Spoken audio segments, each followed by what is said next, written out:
Welcome to the Art Scene Online Music Business Workshop. I am your host, Jonathan Shaw, and we are proudly sponsored by the National Arts Council. This is the 10th video, and in this video, we'll be discussing collective management organizations. So collective management has nothing to do with managing the artist, which is what we're going to look at in the next video.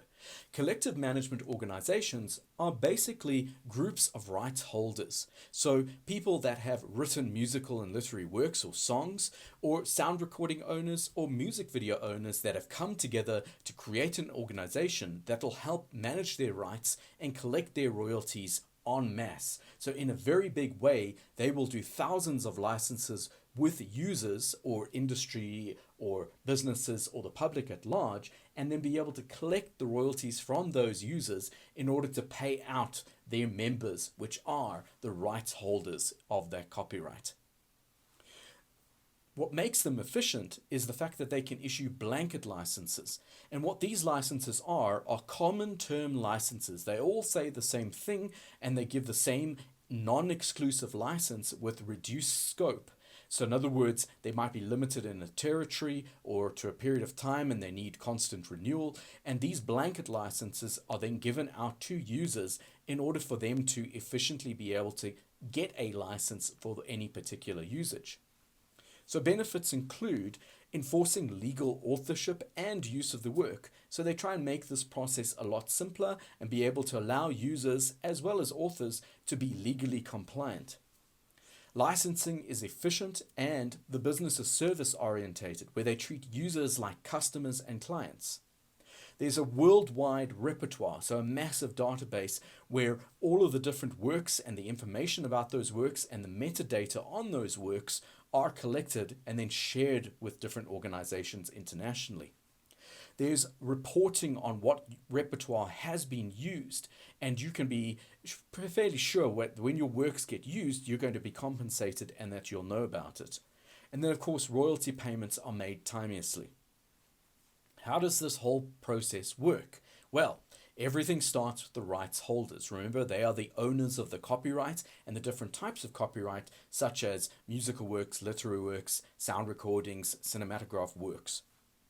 Those rights holders then create CMOs and obviously supply all their details and registration and documentation that lets the CMO know that the works are in existence and that they can license them.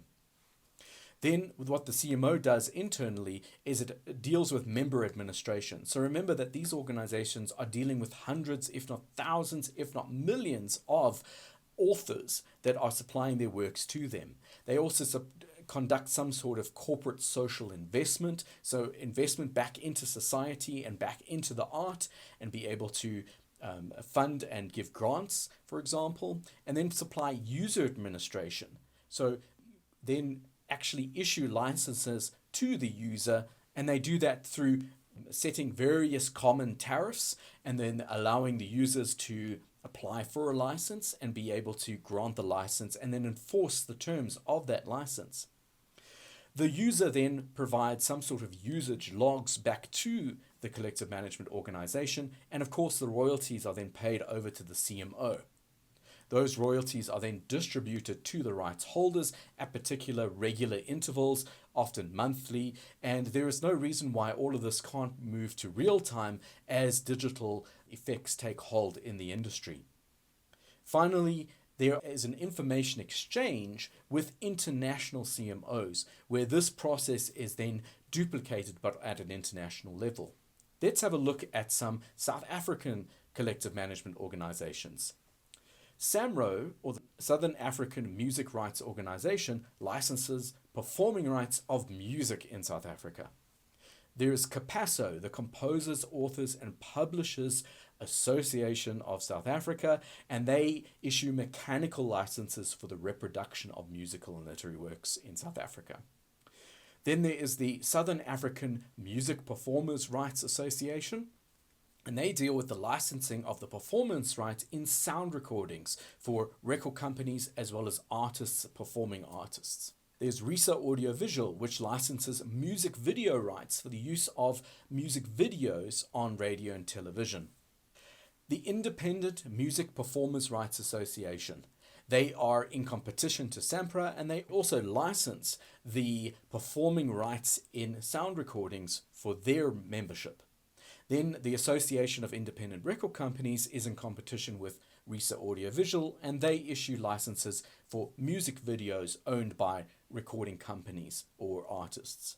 And then finally, there's the Christian Copyright Licensing International, and they license the presentation of works such as lyrics at churches, and they collect those royalties and pay them over to the rights holders. That concludes our 10th video, and I hope to see you in the next one.